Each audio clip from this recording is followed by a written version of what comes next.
Hi and welcome to SANDEMANs Live. We can just make out the sound of the 6 o'clock church bells ringing because it is 6 p.m. here in Berlin. We'll give people just a minute or two before we get started to find the link and get settled. But I'd like to thank you for coming. Thanks for joining us. My name is Max Dunlop, and I will be your guide today. I'm really looking forward to it. You could probably tell right away from my accent that I am not German. I'm American. I'm from the United States. I grew up in the Northeast, a state called Connecticut. I studied painting at the Art Institute of Boston, moved to New York when I graduated, met my wife living there in New York City. She is German. She's from Munich, down south, the Alps of Bavaria. We moved here, 5 years ago now. I have 2 little kids, 2 German daughters, so I guess I'm probably going to be here for a while. I wanted to start while we're waiting for people to join us and tell you a little story about myself so you get to know who I am. I had a major turning point when I was a little boy. You don't realize it when it's happening. It's just another summer vacation. But looking back, I can say, wow, that really shaped who I am as a person. It was 1995. I was 12 years old. And Air France, the airline, had this special offer. They said if you were a veteran, if you had fought in the Second World War, they would pay for you and your grandchildren to come to France for free for the 50th anniversary of the Second World War. And my grandpa took them up on it. He and my grandmother took my sister, my cousin, and myself to France for a month that summer. We went all over the whole country. He told us all stories about fighting in World War II, what it was like to be a kid from New Jersey in Europe the first time fighting against the Nazis. He told us stories about his grandfather who had fought in World War I for the British before he moved to the United States after the war. And all of a sudden, history came to life. It wasn't boring. It wasn't a class in school. It wasn't a book. It was alive. And that's what we're trying to do here today. Go out on location where history happened and bring it to life together. Now, hopefully you enjoy it. You have a good time. If you've seen any of these before, thanks for coming back. If you haven't, I'll just explain how this works. It's a free live streaming walking tour. You don't have to buy a ticket. It doesn't matter how much money you have. Everybody's welcome to join us. But hopefully you do have a good time. And remember, this is what I do for a living. And the only way any of us here get paid on this is if you make a donation. Just below the video, there is a donations button. Click on that. Anything you can give makes a huge difference and allows us to continue to bring you this content. And the money's reinvested back into this project. You want to see tours from Barcelona, from Jerusalem? Let's make this happen together. And if you can't afford to give, look, I understand. You don't have to tell me I work in the travel industry. We've been hit by this thing as hard as anybody else. But you can still help me out a lot. You can still make a huge difference. Below the video is a small button that says share. Just click on that little share button and help us spread the word on this. Let people know what we're doing here. Now let me tell you what we're going to do today. We're going to start where the whole city began, right here in the Nikolai Viertel, or Nicholas Quarter, medieval neighborhood.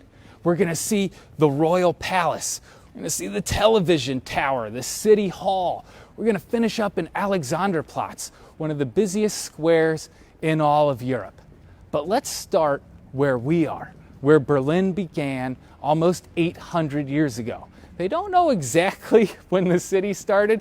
It's hard to tell when you go back that far. But the first time Berlin ever shows up in writing, the first documented proof of the city, is 1237. And that's the date that historians and politicians use when they throw anniversaries here. And behind me is the beautiful Nikolai-Kirche, the oldest church in the city.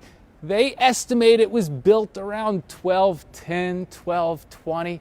Look at the pointed arches. It's North German Gothic architecture.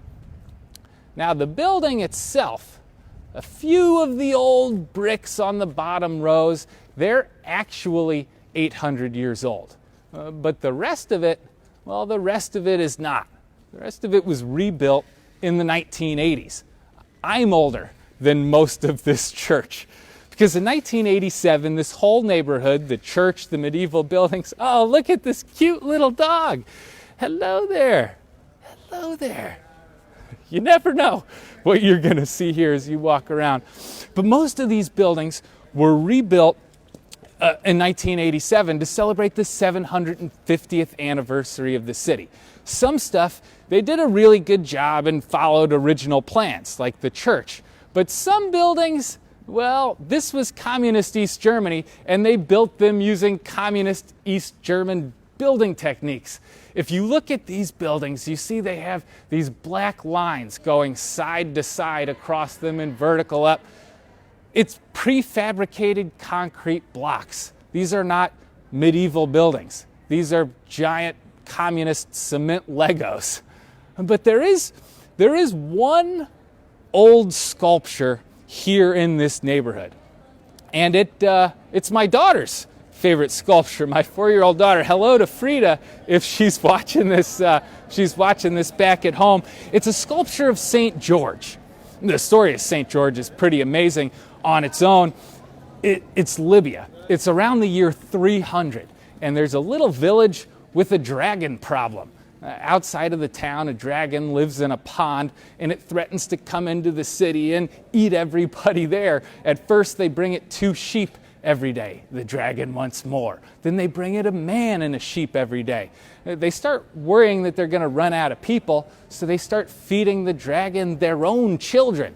They set a lottery up to decide whose kids will get fed to the dragon every day. And once the king's daughter is chosen, the princess is selected to be sent to the dragon. The king begs everyone's forgiveness. He says he'll give all his gold if they can just trade it for another child. They say, sorry, king, it's your turn. This is it.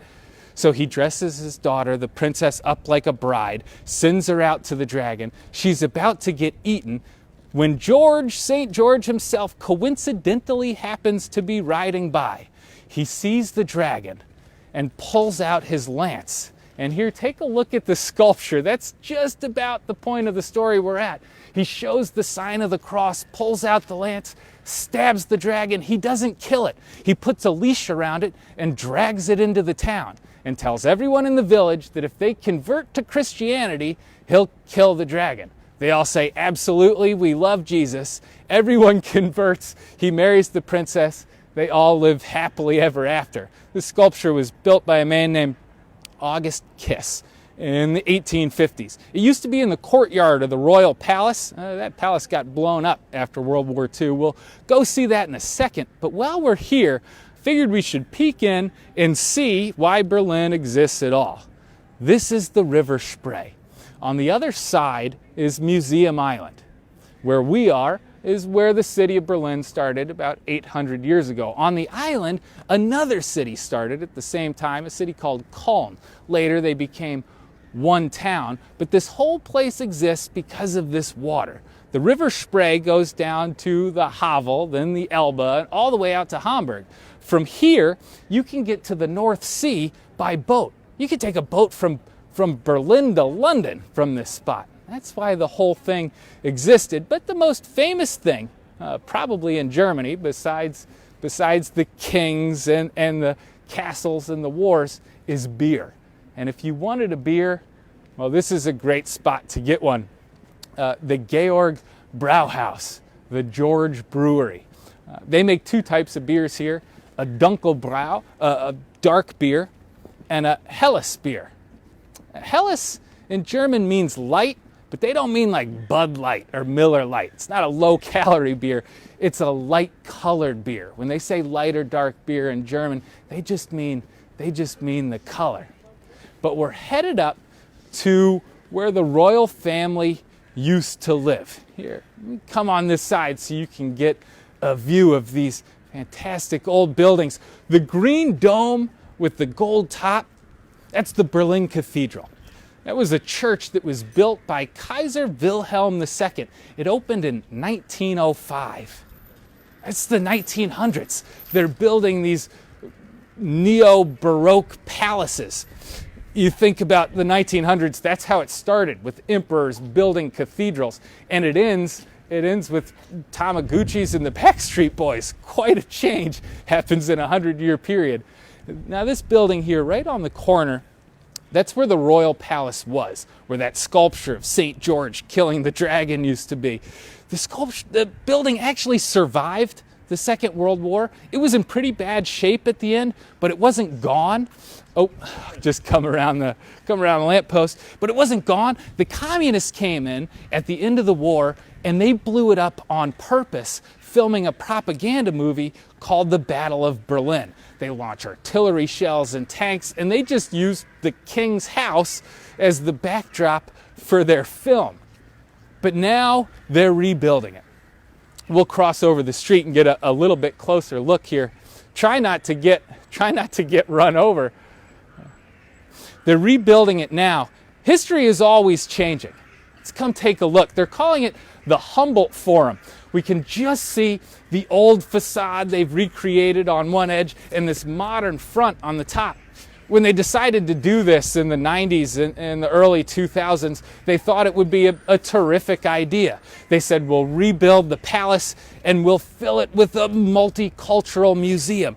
We'll take the collection of African art and Asian art, put it into the palace, a mixture of ideas and ideologies. It would be this great modern concept. That's how people thought in 99, 2002. By 2020, these concepts have completely changed.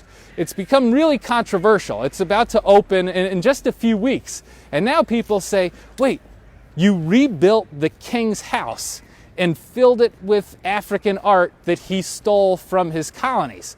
This is the worst thing you could be doing. And people have resigned. There's huge fights. My wife's getting a master's degree in art history over at Humboldt University. They're taking classes on it, writing papers on it. But when the royal family lived in that palace, when they lived there in the 1860s, that decade probably changed the course of this country, maybe the history of the world, more than any other decade. In that period, they were building a new city hall. And while they were building that city hall, remember, it's the Industrial Revolution. This is when the Civil War is happening in the United States. The Prussians, they were Prussians at the time. There's no Germany yet. The Prussians, the king gives everybody in their army a new gun. It's called the Dreiser needle gun.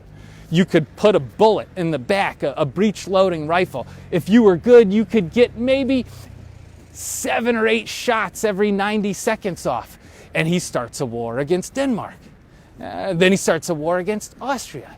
Then he goes to war against France. Now, everybody else that he's attacking, they have those old muzzle-loading rifles where you have to stand on your tiptoes, pour the gunpowder in the top, put the ramrod down. If you're great with a gun like that, you could maybe get one shot every 90 seconds. Well, the Prussians go out and attack all their neighbors. They're reloading from their bellies. Their enemies are standing on their tiptoes. These wars end quickly.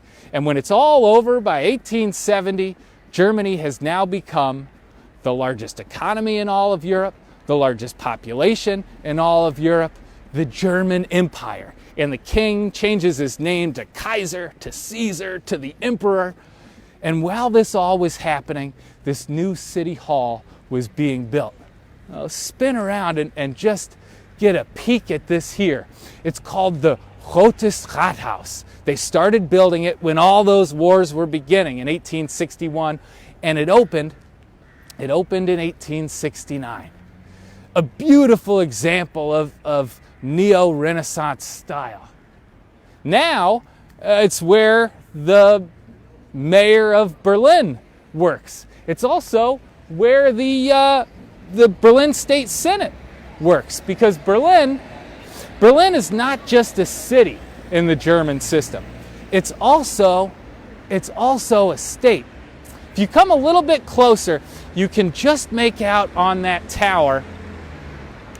It really does look like a Renaissance building. It looks like the front of a French church. But around the edge, there are all these bears holding shields. And up at the top is the red and white flag with a bear in the middle of it. Now, of course, when we're talking about it, it's not windy enough to see it. So maybe I'm lying. You're just going to have to take my word for it. But the bear is actually the symbol of the city of Berlin. And the reason the bear is the symbol is well, it was a mix-up. It was a misunderstanding.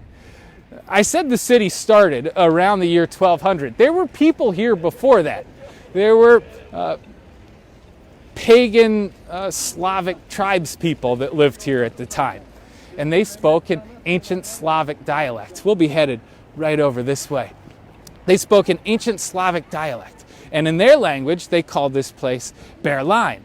And they would say over and over again, Berlin, Berlin. When the German-speaking people showed up 800 years ago, the Slavs are saying, Berlin, Berlin, Berlin. And the Germans, well, in German, it's a lot like English. Bear means bear. They think these Slavs keep saying bear over and over again. They thought they were saying Bear City. So they made the symbol of the city, the animal of the city, the bear. If it wasn't a ferocious, aggressive, regal, powerful animal, they probably wouldn't have used it. It's also, bears are cool. If it sounded like Schmetterling, which is German for butterfly, I don't think they would have made that the symbol of the city. Not everything got destroyed when they blew up the royal palace, filming this propaganda movie in the end of the Second World War. They saved that statue of St. George that we saw, that I told you was my daughter's favorite sculpture, but they also saved my favorite sculpture. It's a fountain. It's called the Neptunbrunnen. And they kept it around till they decided what they were going to build. And in the 1960s, the East German communist government rebuilt this whole space, and they put the Neptune fountain in the middle. Wow! Let's come in and take a look at this. That's the Roman god of water, Neptune himself, up at the top. And then around the sides are these four women. They represent, they're allegories, they're symbols of the four main rivers that were in the Kingdom of Prussia. If you see here, each of the women has a barrel that's pouring the water out to represent the river. Now, one of those rivers is in Poland. One of them's the Oder, the border with Poland. One of my favorite things about this sculpture, we should be able to see it, is this little boy sliding off the rock that's crying with this giant lobster down the bottom reaching up at his feet. I mean, this whole thing is unbelievably exquisite. A masterpiece from the 1880s when it was created.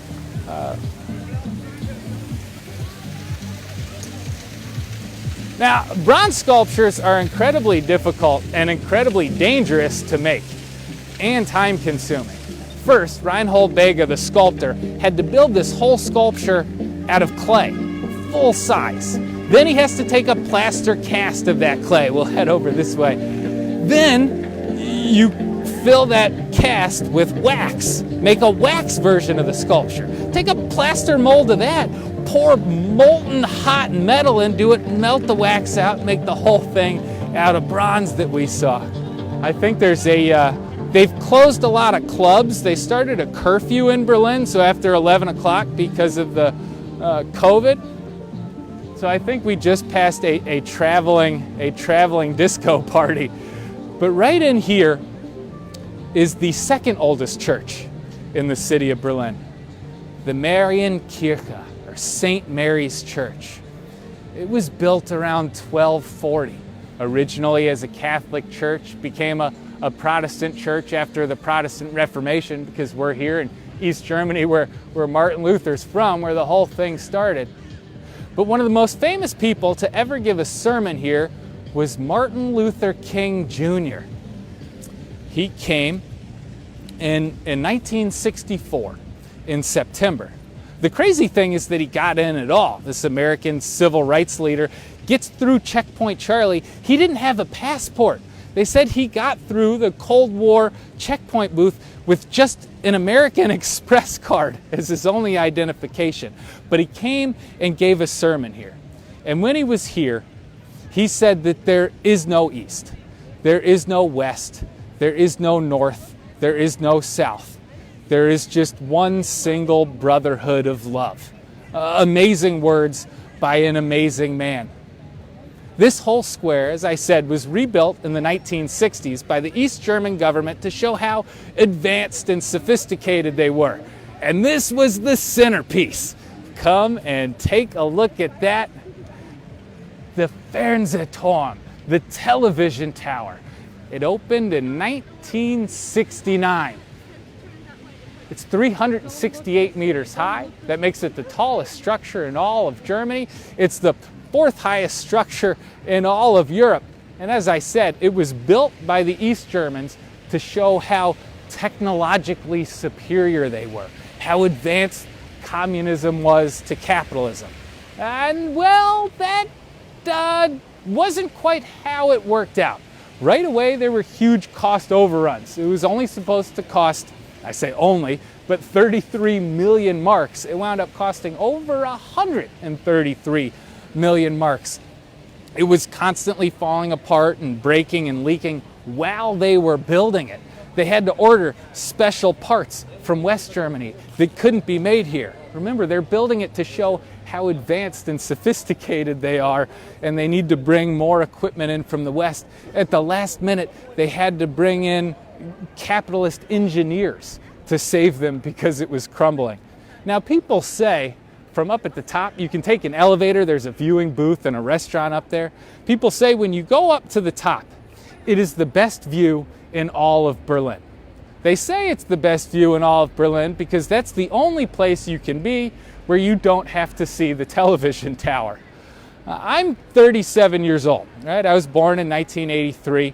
My generation is about the cutoff for people that don't really understand what the Cold War was about.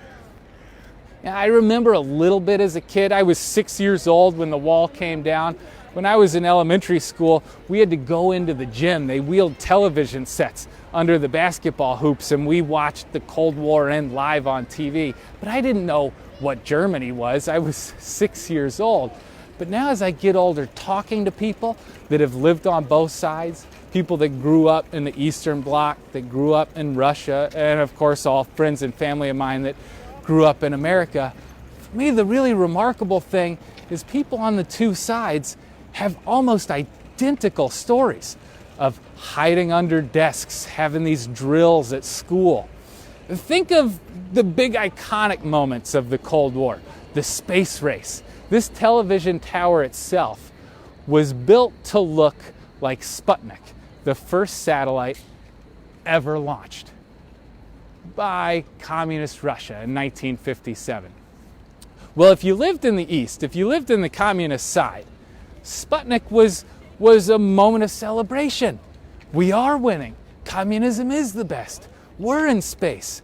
In the West, in the United States, this was absolutely terrifying. You said, oh my goodness, the Russians are in outer space, we're in trouble. Now, a few years later, when the TV tower opened in 1969, that was the year of the Apollo 11 mission. When Armstrong walks on the moon. One small step for man, one giant leap for mankind. And in America, this was great. Capitalism's the best. We're terrific. But in the Eastern Bloc, in Russia, this was terrifying. Oh my goodness, the Americans are on the moon. They thought, this is no good at all. The remarkable thing is how much everything always changes. This neighborhood, this square, was built to show how advanced communism was, how communism is the wave of the future. And now it's ATM machines, TJ Maxx's, McDonald's, banks. Now it has become the capitalist center of the city. We are headed up to our final few stops. We're going to finish in Alexanderplatz.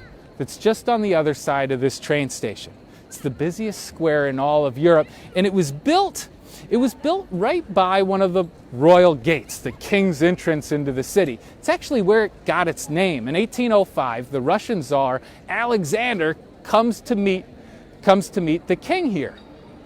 And the king goes out and meets him at the gate, and in honor of that meeting, they rename the whole square Alexanderplatz. They built that square right on top of what used to be the medieval gallows. Some people think maybe this whole place is cursed or even haunted. We saw the Rathaus. You remember that earlier before, the medieval red brick city hall? They rebuilt that over the old medieval city hall that was next to the court pavilion. Now, in medieval times, the court wasn't a courthouse. It didn't have walls around it. It was just one wall. It was open on three sides, and all the people from the villages would come and hear the court proceedings. And they were quite violent. People could be hung at the gallows where we're headed. They could be buried alive for as minor a crime as stealing a fish from the marketplace that used to be here. But one of the most fascinating stories I came across happened in 1380. A knight gets in a big dispute with the city leaders. They have a huge fight. He's so angry after the fight that he goes out and sets the city of Berlin on fire. Not a building. He sets the city of Berlin on fire. To this day, that fire in 1380 is still the biggest fire that's ever happened in Berlin history. And then he runs away. There's a 10-year manhunt as they look for him, the guy that burned down the city. They find him in 1390. They're so angry, they kill him on the spot, but they're not done yet. They drag his dead body back to the court pavilion, where the Rotes Rathaus is now. They have a trial for his corpse. And all the people whose houses he burned down, whose offices and workplaces he burned down, they come into the trial, they find him guilty, and when it's all over, they chop his head off. Like I said, some people think maybe this whole place is just haunted with all this violence that's deep underneath the ground. But whether it was kings or empires, history is always changing. History is always spinning around. It never stops. When this was built by the communists, they put up this iconic world clock that you can just start to see over my shoulder. It opened in 1969, the same as the television tower. It never stops moving. As we look at it, it seems like it's still, but it's mechanical. And with time-lapse photography, you can see that it's continuously revolving around. As we get a little bit closer, we can see that there are 148 cities from around the world in all the different time zones. If you're watching from New York, you can see, according to this clock, it says it's 11:30 there. I think it's 12:30 in New York, though. Maybe it's just off an hour, but for a 50-year-old communist clock, being within an hour, that's pretty good. We're headed up to our final stop here. We're just at the 30-minute mark. I remember I told you at the beginning we would be 30 minutes. Hopefully you don't mind sticking around a couple more minutes, because this is the cherry on top of the sundae. This is Alexanderplatz, the main square that was built by the communists to show how advanced and sophisticated their civilization was, but it wound up being where the city was toppled by protesters. Let's go back in time to the 1980s. I'm a little kid, and East Germany is collapsing from within. Their economy is falling apart. The housing, the infrastructure is crumbling. And it's not just that it's getting really bad in East Germany, it's worse than that, because East Germany is right next to West Germany, and it's getting really good in West Germany. In West Germany, they're driving around in their Mercedes and their BMWs. Their economy is bursting at the seams. They have more money than they know what to do with. And the people in the East are growing more and more frustrated. In October of 1989, there's a big protest in the eastern city of Dresden. The Stasi moves in and attacks the protesters. Now, according to the East German Constitution, they're allowed to protest. So a bunch of artists and actors here in East Berlin file paperwork to get approval so that they could have a big protest right where we're standing on November 4th, 1989. And to everybody's surprise, the government agrees and approves the protest. So on the 4th of November, 1989, over 1 million people, East Berliners, packed into this square to protest the East German government. And it worked, because 5 days later, the Berlin Wall came down. This square continues to be where people come to protest against the government and to call for changes. Just this last July, this square, this fountain, it's where the Black Lives Matter protest happened. It's where people came to fight for social equality and justice for everyone who lives on this planet Earth. It's where people continue to come together. That's where I'm going to finish today. I'm so glad we got to come together, that we got to meet today. I really enjoyed hanging out with you, and I'm a little embarrassed to say it, but I do have to mention it again. Just below the video, there is a donations button. That's how we make all our money to keep these videos alive, to bring this content to you. Anything you can give makes a huge difference for us. Not just me on this side of the camera, but the whole team on the other side of the camera too.